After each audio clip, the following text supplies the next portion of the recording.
सो अभी तक हमने देखा कि फैन जब एक लड़की ड्रॉ कर रहा था तो तब टीचर उसे काफ़ी ज़्यादा डांटते हैं कि ये क्लास नहीं सुधरेगी। फिर अब दिखाया गया कि वो टीचर ऑफिस से बाहर आ रहा है। हानफी उसके हाथ से बुक ले लेती है, फिर बताती है कि अरे ये तो जिंगहाओ की सिस्टर जीसू है ना। तो तब फैन खुश होने लगा कि है ना, मैंने इतना रियल ड्रॉ करा है कि तुम भी उन्हें पहचान गई। फैन अब यहाँ से चला जाता है तो वहीं जिंगहाओ कहने लगता है कि मैंने बहुत कोशिश करी थी फैन को बचाने की, लेकिन मैं उसे बचा नहीं पाया। हानफी बोली कि इसका मतलब तुम्हें पहले से पता था कि फैन तुम्हारी सिस्टर को लाइक करेगा। तो तब जिंगहाओ कहता है कि हाँ, पर चलो कोई नहीं, अब ये दोनों बस साथ में हमेशा खुश रहें। जिसके बाद अब हम नाना के घर का सीन देखते हैं, जहाँ हानफी नाना के फादर से बात कर रही है और बता रही है कि मुझे घर के अंदर से नाना की कुछ चीजें चाहिए जिससे नाना को कोमा से जागने में हेल्प मिलेगी। फादर मान गए, साथ ही इस टाइम नाना की मॉम भी घर में नहीं है, इसलिए ये दोनों आसानी से नाना के रूम में भी आ जाते हैं। हानफी नाना की काफ़ी सारी चीज़ें रखने लगती है, जैसे कि उसका फेवरेट परफ्यूम, उसका फेवरेट म्यूज़िक। तो वहीं जिंगहाओ ने यहाँ एक लॉकर नोटिस करा जिसके अंदर क्या है किसी को कुछ आइडिया नहीं। फिर उसकी नज़र कैलेंडर पर जाती है जहाँ उसी डेट पर मार्क बना हुआ था जिस दिन नाना का एक्सीडेंट हुआ था। इसलिए जिंगहाओ हैरानी से बोला कि क्या नाना पहले से जानती थी कि उसका इस दिन एक्सीडेंट होने वाला है। वेल, अब हम ज़ैनियो को देखते हैं जो कि फैंस की साइड से आए हुए गिफ्ट्स को देख रहा है कि तभी उसकी नज़र उस बॉक्स पर गई जिस पर हानफी लिखा था। इसलिए वो उस बॉक्स को ले लेता है और अब दिखाया गया है कि उसने जब जैसी बॉक्स ओपन करा तो पता चला कि इसमें नाना का सामान है। यानी हानफी ने नाना का कुछ सामान ज़ैनियो को भी भिजवाया है। यहाँ एक डायरी होती है जिसे देखकर ज़ैनियो याद करने लगा कि वो कैसे नाना के साथ म्यूजिक बनाया करता था। फिर उसको कुछ क्लिप्स मिली जिसमें एक क्लिप में वो सिंगिंग कर रहा है, जो देखकर वो खुश होने लगा, यानी पुराने दिन याद करने लगा। फिर एक लंबी क्लिप उसके सोते हुए टाइम की थी और फिर एक ज़ैनियो के बर्थडे की क्लिप होती है कि कैसे हानफी और वो यानी तीनों मिलकर बर्थडे सेलिब्रेट कर रहे थे। फिर एक क्लिप होती है जब ज़ैनियो पहली बार रोड पर सिंगिंग कर रहा था और लोग उसकी आवाज़ सुनकर काफ़ी ज़्यादा खुश हो रहे थे। ये सब देखने के बाद ज़ैनियो इमोशनल हो गया, यानी उसकी आंखों में आंसू आने लगे कि नाना सीक्रेटली मुझे कितना ज़्यादा पसंद करती थी, पर मैं कभी उसकी फीलिंग्स को समझ नहीं पाया। उसे अब वो सभी मोमेंट्स भी याद आने लगते हैं जब जब नाना ने हमेशा सिर्फ उसे रिकॉर्ड करा था और हमेशा वो कैसे खुश हुआ करती थी ज़ैनियो को देख देख कर और उसकी सिंगिंग को सुनकर। यानी एक तरह से अब वो सॉरी फील कर रहा है और इस बार वो हानफी को मिस नहीं कर रहा बल्कि नाना को मिस कर रहा है। जिसके बाद अब हम जिंगहाओ और हानफी को देखते हैं जो कि दोनों जब क्लीनिंग कर रहे थे तो तब हानफी तेज़ हवा को फील करके खुश होने लगी कि मौसम कितना अच्छा हो रहा है। कि तभी जिंगहाओ उसके क्लोज आया और उसे काफ़ी ज़्यादा ध्यान से देखने लगा। हानफी उससे पूछती है कि तुम ऐसा क्यों कर रहे हो, यानी कि वो नर्वस होने लगी थी इसलिए तभी दूर हो गई और उसकी हार्ट बीट भी फास्ट थी क्योंकि अब आई थिंक वो भी धीरे धीरे जिंगहाओ को पसंद करने लगी है। वेल, ये दोनों अब जिंगहाओ की आईडी देख रहे होते हैं जहाँ ज़ैनियो ने मैसेज करा है और अपना नंबर भी दिया है क्योंकि वो हानफी से कांटेक्ट नहीं कर पा रहा है क्योंकि हानफी ने उसे सब जगह से ब्लॉक जो कर रखा है। जिसके बाद रात का सीन दिखाया गया जहां ज़ैनियो जब बैंड मेंबर्स के साथ था कि तभी हॉस्पिटल को देखकर एक्टिंग करने लगा कि जैसे उसके पेट में तेज दर्द है। इसलिए अपनी मैनेजर से बोला कि आप प्लीज़ हॉस्पिटल ले चलो। मैनेजर उसे हॉस्पिटल ले आई तो तब वो अपनी मैनेजर को बहाने से बाहर भेज देता है कि आप प्लीज़ डॉक्टर को बुला लाओ और फिर मैनेजर के जाते ही जल्दी से भागकर यहाँ से चला गया और नाना के रूम के बाहर आ गया जहाँ जिंगहाओ पहले से है। तो वहीं हानफी रूम में नाना की चीज़ें रख रही है, नाना का फेवरेट परफ्यूम भी स्प्रे करती है। फिर फाइनली ज़ैनियो अंदर आया जहाँ पहले वो नाना को सॉरी करता है सभी चीज़ों के लिए कि वो कभी नाना की फीलिंग्स को समझ नहीं पाया। फिर उसने नाना के लिए लव सॉन्ग सिंग करना शुरू कर दिया और इस सॉन्ग में इनकी काफ़ी सारी मेमोरीज भी थी। इसलिए हानफी भी बाहर से ये सब देखकर रोने लग जाती है क्योंकि सभी बस ये विश कर रहे हैं कि नाना किसी भी तरह से कोमा से बाहर आ जाए। लेकिन तभी नाना की मॉम यहाँ आ जाती हैं जो कि गुस्सा करने लगती हैं हानफी को देखकर और फिर जब अंदर आई एंड उन्होंने ज़ैनियो को देखा तो तब वो उसे भी डांटने लगी कि तुम सब आखिर क्यों मेरी बेटी का पीछा नहीं छोड़ रहे हो। सभी के बीच अच्छी खासी लड़ाई होने लगी थी कि तभी फादर बताते हैं कि नाना अपनी फिंगर हिला रही है। मॉम शॉक रह गई है देखकर, तो वहीं बाकी सब खुश होने लगे कि क्या सच में ऐसा है। फिर तो नाना के अब काफ़ी ज़्यादा चांसेस हैं जागने के।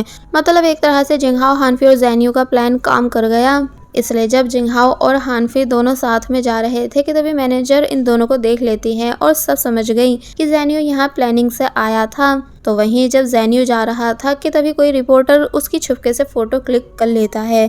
इसलिए नेक्स्ट डे मैनेजर ज़ैनियो को काफ़ी ज़्यादा डांटती है कि आखिर तुम क्यों ऐसा कर रहे हो। फिर बाद में वो हानफी से मिली और ज़ैनियो से दूर रहने का बोलने लगी। हानफी ने क्लियर कर दिया कि मैं उसकी गर्लफ्रेंड नहीं हूँ, इसलिए आप ज़्यादा परेशान मत होइए। और जब यहाँ से चली गई तो तब हानफी के स्कूल की कुछ लड़कियाँ पहचान जाती हैं कि ये तो सुपरस्टार ज़ेन्यू की मैनेजर थी। ये हमारी स्कूल की लड़की से क्या बात कर रही थी। फिर बस होना क्या था, वो बुली गर्ल्स वॉशरूम में हानफी से मिलने आती हैं और कहती हैं कि हमें ज़ेन्यू का नंबर दो और उसके घर का एड्रेस भी बताओ, वरना अच्छा नहीं होगा। हानफी उन लड़कियों को डराकर यहाँ से भगा तो देती है, लेकिन वो लड़कियाँ हानफी को लॉक करके चली गई। साथ ही मोमो भी अंदर लॉक हो चुकी थी। हानफी ने विंडो से जाने का ट्राई करा, लेकिन यहाँ उसका पैर मुड़ गया, जिस वजह से वो उठने तक की हिम्मत नहीं कर पाती। थोड़ी देर बाद मोबाइल में नेटवर्क आने लगे थे, इसलिए वो जल्दी से जिंगहाओ को कॉल करती है और अपने पास बुलाती है। जिंगहाओ अपने साथ टाओ को भी ले आया था। फिर जल्दी से ये दोनों डोर ओपन करते हैं। जिंगहाओ हानफी के पैर में चोट देकर उसे उठाकर यहाँ से ले जाता है। सेम चीज टाओ भी करने वाला था मोमो के साथ, लेकिन मोमो ने उसे बताया कि मैं एकदम ठीक हूँ, यानी मेरे पैर पर चोट नहीं लगी है। अब नेक्स्ट डे हम देखते हैं कि जब ये दोनों साथ में थे तो तब हानफी को कॉल पर नर्स के थ्रू गुड न्यूज़ मिली कि नाना कोमा से जाग चुकी है, जो सुनकर वो काफ़ी ज़्यादा खुश हो गई और डायरेक्ट नाना से मिलने हॉस्पिटल आ गई, जहां नाना वाकई में उठी हुई थी। हानफी बहुत ज़्यादा इमोशनल होने लगती है, नाना भी खुश थे। फिर हानफी को देखकर वो हानफी के फेस को टच करने लगती है। दोनों काफ़ी ज़्यादा खुश हो रही होती हैं। हानफी ने जिंगहाओ को अंदर बुलाया, जिसे नाना जब जैसे देखती है तो वो एकदम ही शॉक रह गई कि जैसे उसने कोई भूत देख लिया हो। इसलिए बोली कि ये यहाँ क्यों है, इसे अभी रूम से बाहर करो। हानफी ने समझाया कि ये मेरा दोस्त है, लेकिन नाना अपना फेस दूसरी साइड कर लेती है, इसलिए ये दोनों यहाँ से चले गए। बाहर आकर हानफी ने जिंगहाओ से पूरी बात पूछी कि आखिर नाना ऐसा क्यों कर रही थी, क्या तुम उसे पहले से जानते हो। तो तब जिंगहाओ यकीन दिलाने लगा कि नहीं, मैं उसे बिल्कुल भी नहीं जानता हूँ, मैं बस इतना जानता हूँ कि वो तुम्हारी बेस्ट फ्रेंड है। पता नहीं उसने मुझे देखकर ऐसे रिएक्ट क्यों करा, मैं खुद हैरान हूँ। कि तभी सीन कट हुआ और अब हम नेक्स्ट सीन में देखते हैं कि हानफी रात में नाना से मिलने आई है और उसे सूप देती है। फिर जिंगहाओ की बातें करने लगी कि वो सच में मेरा अच्छा दोस्त है, लेकिन तुम्हें वो पसंद क्यों नहीं, क्या तुम दोनों एक दूसरे को पहले से जानते हो। तो तब नाना ज़्यादा कुछ नहीं बताती, बस ये बोलती है कि तुम बस जिंगहाओ से दूर रहो, तुम्हारी बेस्ट फ्रेंड मैं हूँ ना, और अब मैं वापस आ चुकी हूँ, इसलिए तुम्हें जिंगहाओ से दूर रहना ही होगा। तो तब हानफी ने इस बात पर कोई रिप्लाई नहीं दिया, बल्कि नेक्स्ट डे स्कूल में जिंगहाओ से ये सब डिस्कस करती है कि आखिर तुम्हारा और नाना के बीच ऐसा क्या सीन है जो वो मुझे तुमसे दूर रहने के लिए बोल रही है। तो तब जिंगहाओ कहता है कि मुझे खुद कुछ पता हो तभी तो मैं तुम्हें बताऊंगा। तो ये सुनकर हानफी चुप हो गई। मतलब नेक्स्ट सीन में हम फैन को देखते हैं, जो कि फाइनली जीसू को प्रपोज कर देता है कि मैं आपको काफ़ी ज़्यादा लाइक करने लगा हूँ। तो तब जीसू मन ही मन खुश हुई, क्योंकि वो भी फैन जैसे इनोसेंट पर्सन को पसंद करने लगी है।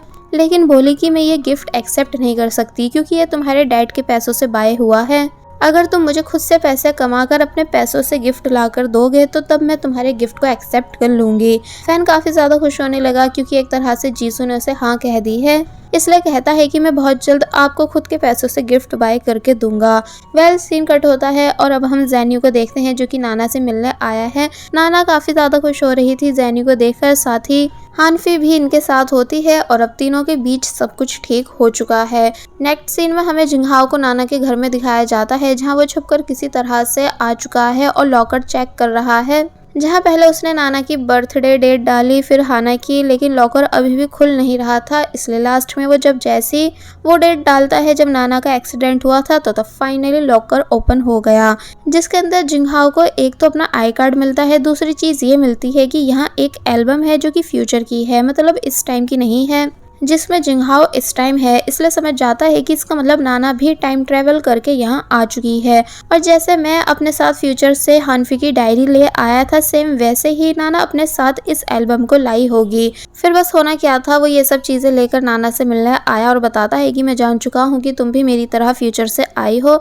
नाना काफ़ी बुरी तरह शॉक हुई कि तुम्हारा तुम भी से क्या मतलब है, क्या इसका मतलब तुम भी फ्यूचर से यहाँ आए हो। तो तब जिंगहाओ बताता है कि हाँ, मैं यहाँ हानफी को बचाने के लिए आया हूँ, और अब जब हम दोनों ही फ्यूचर से आए हैं तो हमको फ्रैंक हो जाना चाहिए ताकि हम पास्ट को चेंज कर सकें। नाना मान गई और बताती है कि मैं भी हानफी को बचाने पास्ट से आई हूँ, क्योंकि अगर मैं पास्ट चेंज नहीं करती तो इस बेड पर मेरी जगह हानफी होती। जिंगहाओ शॉक होने लगा ये बात सुनकर कि आखिर नाना कहना क्या चाह रही है। और बस फिर इसी सीन के साथ ये पार्ट यहीं पर एंड हो जाता है। There was a time when you had me falling to the ground. For next next part, please subscribe my channel and hit the bell icon. Thank you. Whoa.